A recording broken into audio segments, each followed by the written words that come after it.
दिमाग में बहुत सारे सवाल, बहुत सारे जवाब चलते रहते हैं। उसी सवालों में होता है कि ये डाटा केबल हमारा काम कैसे करता है, इसके अंदर क्या चीज़ें हैं, क्या चीज़ नहीं है। तो ये चीज़ देखने के लिए हमने एक पूरा का पूरा डाटा केबल को ही उखेड़ दिया है। वैसे तो बाहर से ऐसा दिखता है, एक टाइप सी डाटा केबल है, लेकिन उसे उखाड़ने के बाद वो कुछ इस तरह का दिखता है।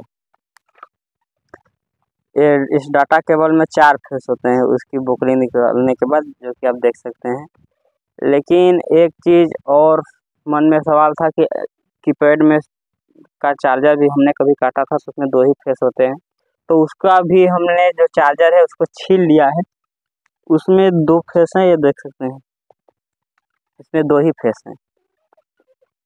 ऐसा होता क्यों है, कंपनी ऐसा क्यों करती है,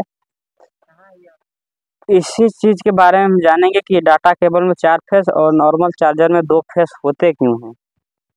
ये चार्जर सही है, इसका हमने सिर्फ खोखड़ी निकाल दिया है, बाकी ये अभी भी सही से काम करता है।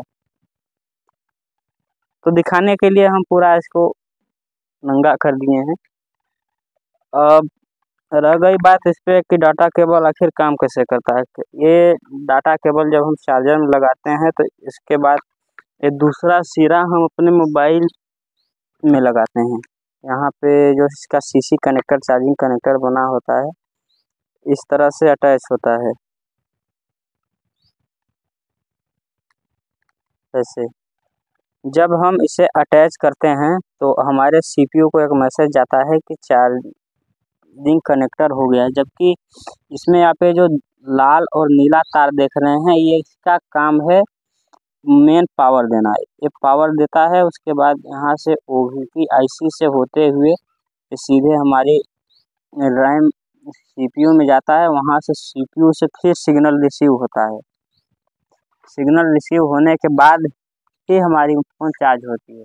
आप कभी भी चाहे वीडियो चला रहे हो, कुछ भी कर रहे हो, आपका वो सीपीयू काम नहीं रोकता। जब आप चार्जिंग लगाएंगे तो वो चार्जिंग करना शो कर देता है। आप लोग कभी अगर फ़ोन लगाए होंगे तो ये चीज़ देखिए, चाहे आप बात कर रहे हो, चाहे वीडियो देख रहे हो, चाहे कुछ भी कर रहे हो, जब भी आप चार्जिंग लगाएंगे तो ये काम हमारी करती है।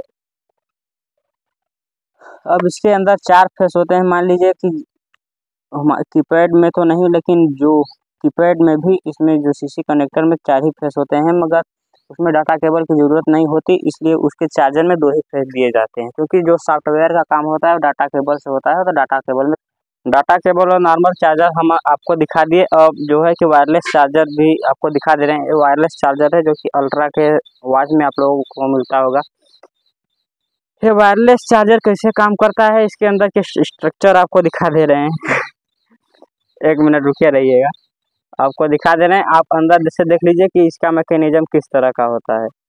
तो इसको आराम से खोल लेते हैं, क्योंकि ये काम करता है तो इसको लापरवाही से खोलना हमारे लिए रिस्की हो सकता है।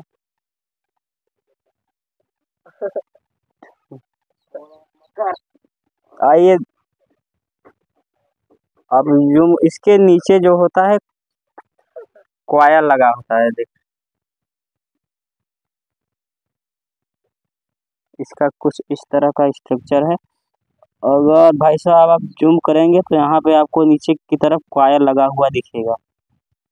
आकर थोड़ा जूम कर लीजिए, इसको कॉयल दिखा दीजिए लोगों को।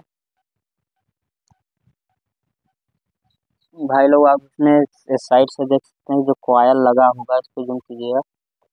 यही कॉयल जो है कि इसी तरह का मैकेनिज्म यहाँ जो अल्ट्रा के नीचे है, सेम मैकेनिज्म नीचे भी लगा होता है, जो कि पावर को ट्रांसफर करता है। और इन सब पर बातें कर देते हैं। और एक चीज़ आपकी जानकारी के लिए बता दें कि आप जो इंडक्शन इस्तेमाल करते हैं, जो इंडक्शन आप लोग इस्तेमाल करते हैं, जिस पे आप लोग हाथ से छुएंगे तो वो गर्म भी होगा, तो आपको फील नहीं आएगा, केवल और केवल वो बर्तन को ही गर्म करता है। उसका मैकेनिज्म भी कुछ इसी प्रकार से होता है। इंडक्शन में आप लोग एक एक्सपेरिमेंट कर सकते हैं।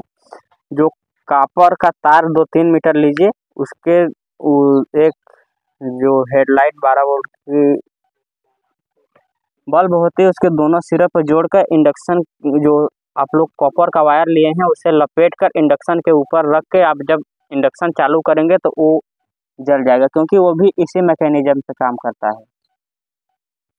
और इसके बाद हम लोग आपको एक जादू दिखाएंगे, जो कि फ़ोन स्विच ऑफ होने के बाद भी हम आपको दिखाएंगे कि हमारा जो रैम है वो स्टोरेज मेमोरी किस तरह से काम करती है। तब तक के लिए बाय बाय, और मिलते हैं अगली वीडियो।